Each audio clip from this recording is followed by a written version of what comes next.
Hello friends, इस video में हम देखेंगे कि म्यूचुअल फंड क्या है, 5,000 से 1 करोड़ की जर्नी हम कैसे तय करें और हमें किन किन बातों का ध्यान रखना चाहिए म्यूचुअल फंड में इन्वेस्ट करने से पहले। तो वीडियो एंड तक देखिए। मैं हूं अभिषेक और ये है वेल्थ इन्फ्लुएंसर चैनल, और आप इसे सब्सक्राइब करिए, शेयर करिए, लाइक करिए और बेल आइकन पर हिट करना ना भूलें। तो चलिए वीडियो शुरू करते हैं। What is a mutual fund? Mutual fund क्या है?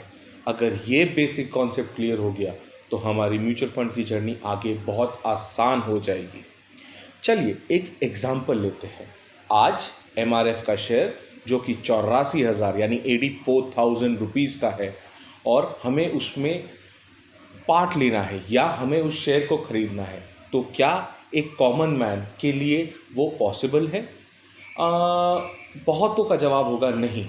बट अगर मैं आपको कहूँ पॉसिबल है, आप उस शेयर में पार्ट ले सकते हैं, तो क्या आप खुश नहीं होंगे? बिल्कुल होंगे। कैसे ले सकते हैं आप एक एमआरएफ के शेयर में पार्ट? उसका एक और इकलौता जवाब है म्यूचुअल फंड्स। म्यूचुअल फंड्स में हम 1,000, 2,000, 3,000, 4,000 जितनी छोटी अमाउंट होती है उसमें हम इन्वेस्ट कर सकते हैं। म्यूचुअल फंड क्या है? एक कलेक्टिव एफर्ट है या एक कलेक्टिव जगह है जहां पर हम जैसे छोटे छोटे इन्वेस्टर्स मिल के अपना पैसा इकट्ठा करते हैं और वो पैसा हम दे देते हैं एक फंड मैनेजर को, जिसके पास एक्सपर्टीज़ है उस फंड को मैनेज करने की या पैसा इन्वेस्ट करके हमको रिटर्न देने की, उसको हम मैनेज करने दे देते हैं।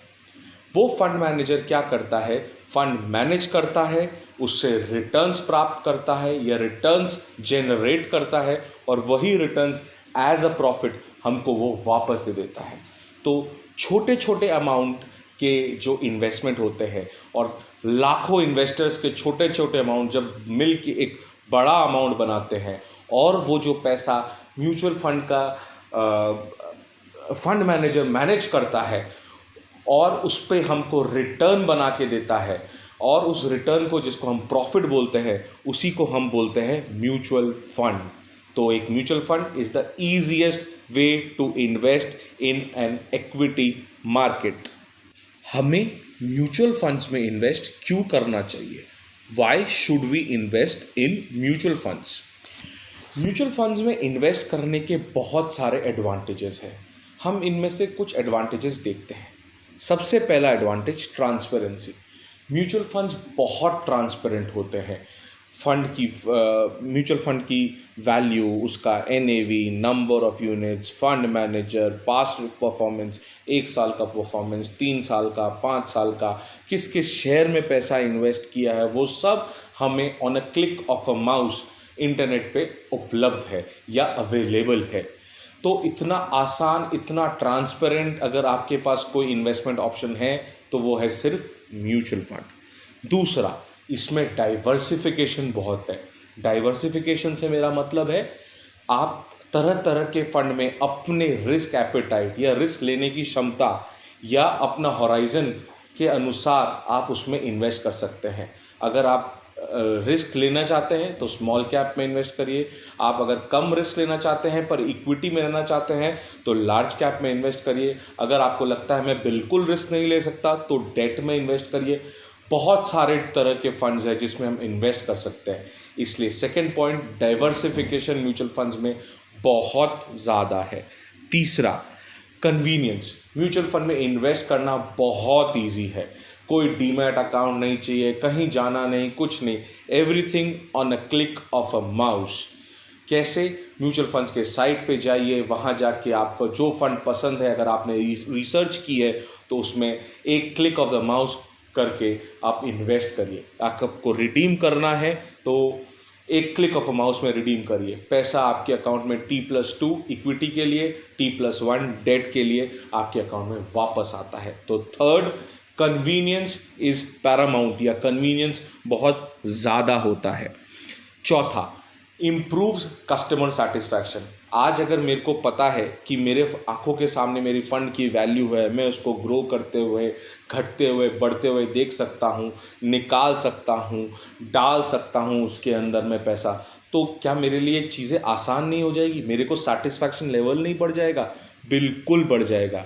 यही satisfaction level is possible through mutual funds. अगर आप कोई भी और इन्वेस्टमेंट देखते हैं जैसे कि किसान विकास पत्र या पीपीएफ या कुछ भी फॉर दैट मैटर, उसके अंदर किसी में लॉक इन पीरियड, किसी में पैसा कुछ निकाल सकते हैं, कभी निकाल सकते हैं, पर म्यूचुअल फंड में ऐसा नहीं है। जितना आसानी से आप उसमें डाल सकते हैं पैसा, उतने ही आसानी से निकाल सकते हैं। तो ये है बेनिफिट्स म्यूचुअल फंड के। हम सब ने सुना है, गवर्नमेंट भी बहुत ज़ोर शोर से इसका प्रचार या प्रमोशन कर रहा है, सिस्टमैटिक इन्वेस्टमेंट प्लान या म्यूचुअल फंड सही है। तो क्या हमें पता है कि एक सिस्टमैटिक इन्वेस्टमेंट प्लान और एक बैंक की रिकरिंग डिपॉजिट में क्या डिफरेंस होता है, उसके मेन फीचर्स में अंतर क्या होता है? क्या हमें ये मालूम है, इसका हमें नॉलेज है? चलिए अपने इस सेगमेंट में हम समझते हैं कि बैंक की आरडी और एसआईपी में डिफरेंस क्या होता है। बैंक की रिकरिंग डिपॉजिट क्या होते हैं? It is a fix return investment, मतलब हमें इसमें एक फिक्स रिटर्न मिलेगा 6% या 6.5%। बट एसआईपी में क्या है, मार्केट लिंक्ड है। जैसे जैसे मार्केट चढ़ेगा घटेगा, रिटर्न्स भी वैसे चढ़ेंगे घटेंगे। तो ये आरडी के अंदर क्या है, रिस्क ज़ीरो है, क्योंकि बैंक है तो आपको मालूम है उसमें रिस्क ज़ीरो रहता है। इसमें रिस्क लो से लेके हाई तक रहता है। अगर आप डेट फंड में इन्वेस्टमेंट करते हैं, एसआईपी करते हैं, तो रिस्क ज़ीरो, और अगर आप इक्विटी में है, small cap, large cap, mid cap जिसमें करते हैं, तो मॉडरेट से हाई रिस्क। तीसरा, इसमें आप आरडी में सिर्फ मंथली पेमेंट कर सकते हैं, एसआईपी में आप मंथली, क्वार्टरली, ईयरली आपके रुपये या पैसे देने के अनुसार, क्षमता के अनुसार आप इन्वेस्टमेंट कर सकते हैं। आरडी शॉर्ट टर्म गोल्स के लिए ठीक है, साल, सवा साल, 2 साल। एसआईपी आपकी long term goals, long term objectives के लिए सबसे बेहतरीन इन्वेस्टमेंट ऑप्शन है। Recurring deposit are taxed as per their income slab. अगर आप 30% स्लैब में आते हैं तो आपके वैसे आपका टैक्सेशन होगा, आप 20% में आते हैं तो वैसे होगा। जबकि म्यूचुअल फंड्स या एसआईपी में टैक्सेशन क्या है, एसटीसीजी यानी short term capital gain tax, या एलटीसीजी यानी long term capital gain tax. इसके बारे में हम और जानेंगे अपने कुछ आने वाले वीडियोज़ में। और थर्ड लास्ट, इसमें कोई टैक्स एग्जम्पशन नहीं है रिकरिंग डिपॉजिट में। जबकि अगर आप एसआईपी ईएलएसएस यानी इक्विटी लिंक सेविंग स्कीम में करते हैं तो आपको 80 सीसी के अंदर में बेनिफिट मिलता है। सबसे अच्छी बात एसआईपी की क्या है, जितना आप उसको लॉन्ग टर्म होल्ड करेंगे, जितना लंबे समय तक आप उसको रखेंगे, आपके रिटर्न्स जो आपको मिलेंगे वो फैंटाबुलस या बहुत ही फंटास्टिक होंगे। मतलब आपको ऐसा लगेगा कि ये रिटर्न्स मेरे को इतने अच्छे कैसे मिले। जितनी जल्दी आप एसआईपी शुरू करेंगे उतनी जल्दी आपको और उतना ही ज़्यादा रिटर्न्स आपको मिलेंगे। ये हम कुछ आने वाले अगले सेक्शंस में अभी हम देखेंगे कि जल्दी इन्वेस्ट करने से, earlier we invest more money we make. जबकि recurring deposit is a kind of a very less return giving scheme wherein you get a fixed amount of return, and in SIP the returns are unlimited. It does not wait for any kind of fixed return. It depends on the market, but yes, as and when the market moves low and high, you get your returns accordingly. Video का thumbnail देख के आप एक बार चौंके होंगे, 1,05,00,000 रुपए के investment से ये कैसे पॉसिबल है? हाँ, ये पॉसिबल है, और इसका एकमात्र तरीका है म्यूचुअल फंड में एसआईपी। डिसिप्लिन अप्रोच और patient approach will give you a huge corpus. अब आइए देखते हैं कैसे। अगर मैं 5,000 रुपया महीना इन्वेस्ट करता हूँ for a term of 26 years, तो मैंने 15,60,000 रुपया इन्वेस्ट किया और मुझे 26 साल के बाद 1,08,00,000 रुपया मिला। That means a profit of 91.96 lakhs। यहाँ पर मैंने एवरेज रिटर्न 12% ही माना है। क्यों? क्योंकि शेयर बाज़ार का या इक्विटी मार्केट का return on an average is 14 to 15%। तो आप देख सकते हैं it is very easy to make a crore out of just 5,000 a month. क्या म्यूचुअल फंड में जल्दी इन्वेस्ट करने से हमें कोई बेनिफिट है? बहुत बेनिफिट है और इतना बड़ा बेनिफिट आप देखेंगे इस अगले एग्जाम्पल के अंदर। चलिए एक एग्जाम्पल लेते हैं मिस्टर ए और मिस्टर बी का। मिस्टर ए ने पैसा इन्वेस्ट किया 25 साल की उम्र से और मिस्टर बी ने पैसा इन्वेस्ट किया 40 साल की उम्र से।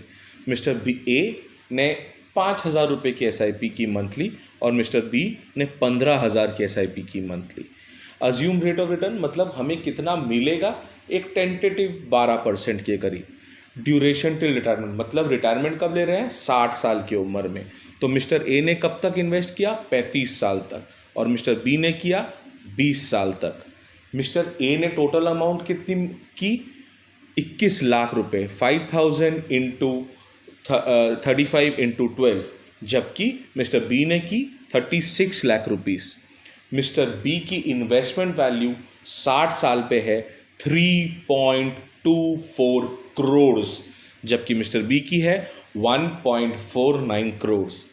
यानी मिस्टर ए जिसने जल्दी शुरू किया उसके पास 2.17 टाइम्स मोर वेल्थ है मिस्टर बी से।